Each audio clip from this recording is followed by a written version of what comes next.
प्रेरणास्पद कथाएं YouTube channel पर मैं धनंजय जैन आप सभी का हार्दिक अभिवादन करता हूं। छोटी सी कहानी डीजे की जुबानी। दोस्तों, भोला एक गरीब किसान का लड़का था। भोला के पिता कुछ असाध्य बीमारी से ग्रसित होने के कारण से बहुत जल्द भगवान के प्यारे हो गए। भोला अपनी मां के साथ पूरा दिन इधर उधर के काम करता, जंगल में जाकर लकड़ियां काट कर लाता और अपना गुजर बसारा करता था। भोला की मां बहुत बुद्धिमान थी। भोला बहुत मेहनती था,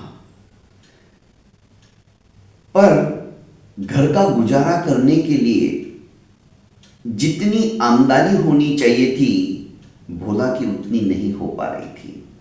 कभी कभी बारिश के दिनों में तो लकड़ियां गीली होने के कारण से उन्हें कोई बाजार में खरीदता भी नहीं था। भोला की मां ने भोले से कहा कि तुम्हारे पापा खेती के साथ साथ समोसे बहुत अच्छा बनाते थे और मैंने भी उनसे समोसा बनाना सीख लिया था और उनके समोसे बाजार के अंदर फटाफट बिक जाते थे। क्यों नहीं हम दोनों मिलकर समोसे बनाएं और तुम उसे बाजार में बेचो। भोला ने मां से कहा कि मां, आइडिया तो बहुत अच्छा है, पर हमारे पास इतने पैसे कहाँ हैं जो हम समोसे की सामग्री इकट्ठी करके ला सके और समोसे बना सके। भोला ने कहा, मां तुम चिंता मत करो, मैं गांव के सेठ के पास जाता हूं और उनसे उधार लेके आता हूं। सेठ धनीराम, जो कि गांव का मुखिया भी था और सेठ भी था, भोला उसके पास जाता है और कहता है कि सेठ जी, मुझे कुछ दिनों के लिए रुपया उधार चाहिए। सेठ ने कहा, कितने रुपए चाहिए? भोला ने कह दिया, कम से कम 100 रुपए दे दो, मैं ब्याज सहित आपका चुकता कर दूंगा।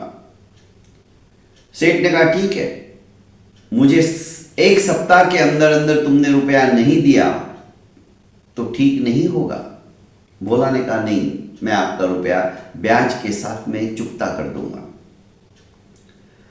भोला पैसे लेकर आया। उसने अपनी मां से कहा कि देखो मां, मैं 100 रुपए उधार लेके आया हूं, अब हम आराम से अच्छी तरह से समोसे बनाकर बाजार में बेच सकते हैं और उसकी आमदनी से हमारा घर खर्चा भी चलेगा और सेठ का पैसा भी मैं चुका दूंगा। कड़ी मेहनत के बाद भोला और भोला की मां ने समोसे बनाए।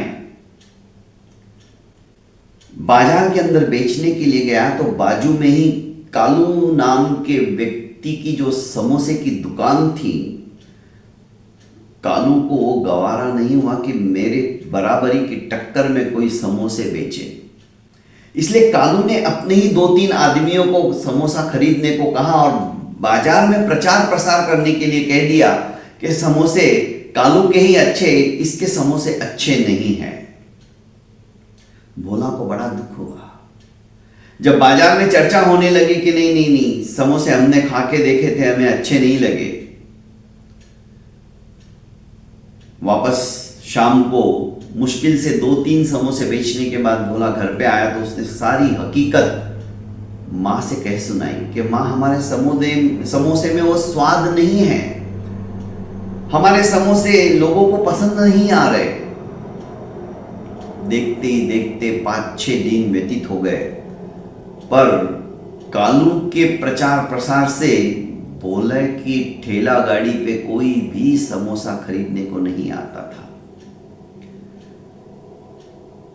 6ठे दिन सेठ धनीराम भोला के घर अपने आदमियों को लेकर पहुंच गया। उसने कहा, भोला, मेरा पैसा।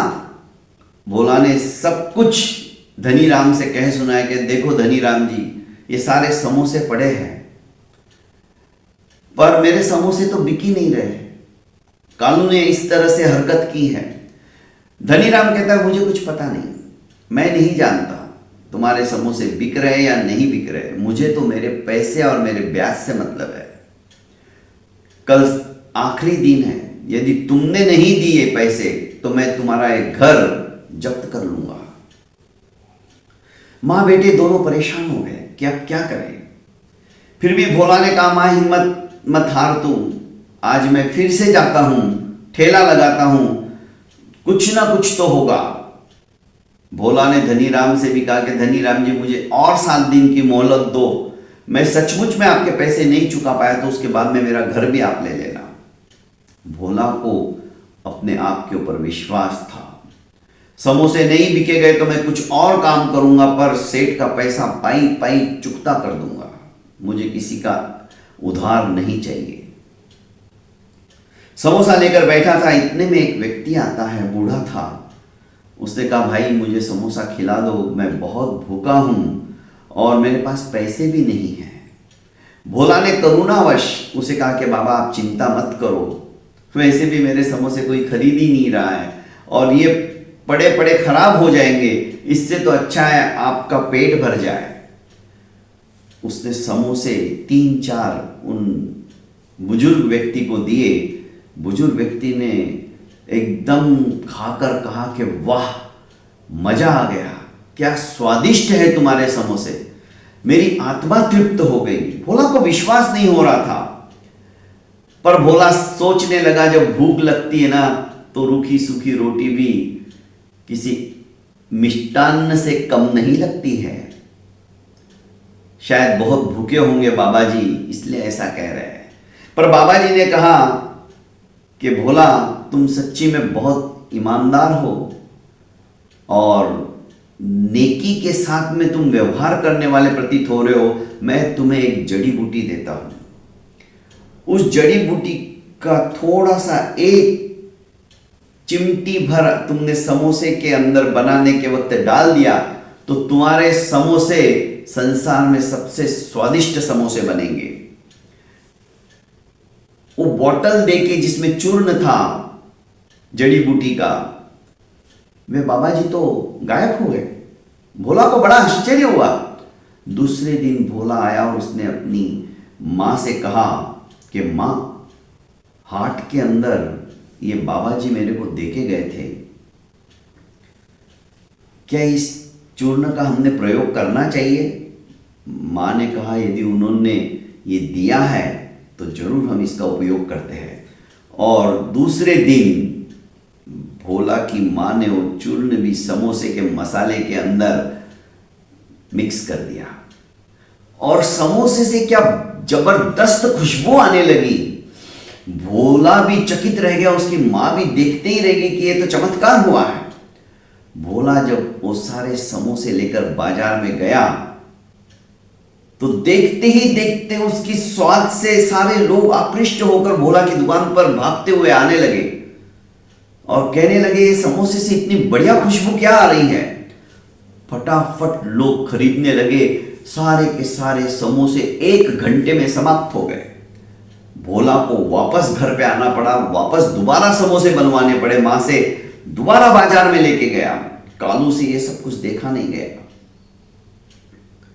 कालू ने सोचा कि ये राज क्या है, और भोला तो सचमुच में जैसा नाम था उसका भोला था। उसने कहा, बात क्या है, तुम्हारे समोसे की खुशबू तो मेरी दुकान तक आती है, तुमने क्या मिलाया है इसमें? भोला ने सब कुछ सच सच बता दिया।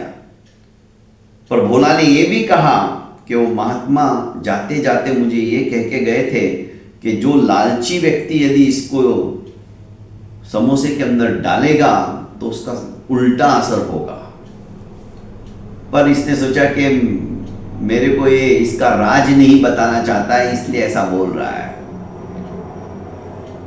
मौका पाकर भोले के घर पे गया ये कालू और चुपचाप वो बोतल उसने चुरा ली और अपने समोसे के अंदर जैसे ही उसने वो चूर्ण मिलाने की कोशिश की, देखते ही देखते जो भट्टी थी जिसके ऊपर समोसे तल रहा था उसमें आग लगी और धू धू करके उसकी पूरी दुकान ही जल गई। अब कालू को समझ में आया कि उस महात्मा ने सचमुच में ये चमत्कारी चूर्ण दिया है, और भोला ने तो कहा ही था कि इसका उल्टा होगा यदि कोई लालची व्यक्ति इसे यूज करेगा। भोला ने भी देखा कि चूर्ण की बोतली कहां गई, तो समझ गया कि कालू ने ही चुराई होगी। खैर, भोला ने धनीराम के पैसे भी चुकाए और भोला की दुकान अब चल पड़ी थी। मेहनत कभी भी व्यर्थ नहीं जाती है। भाग्य भी उसी व्यक्ति का साथ देता है दोस्तों जो मेहनती होता है। अकर्मण्य व्यक्ति का भाग्य भी साथ छोड़कर चला जाता है। दोस्तों, मेहनत, उद्यम, परिश्रम, किसी भी नाम से आप उसे कहिए, वो जिंदगी में हमें उससे कतराना नहीं चाहिए, अपनाना चाहिए। हमारे उलझे हुए काम भी सुलझने लग जाते हैं, और यदि हमारी मेहनत सच्ची है तो रंग भी लाती है, और उसका परिणाम भोले की तरह आसानी से हमें देखने को भी मिलता है। बहुत बहुत धन्यवाद दोस्तों। प्रेरणास्पद कथा यूट्यूब चैनल को लाइक कीजिए, सब्सक्राइब कीजिए और ज़्यादा से ज़्यादा अपनों को शेयर कीजिए। प्रणाम।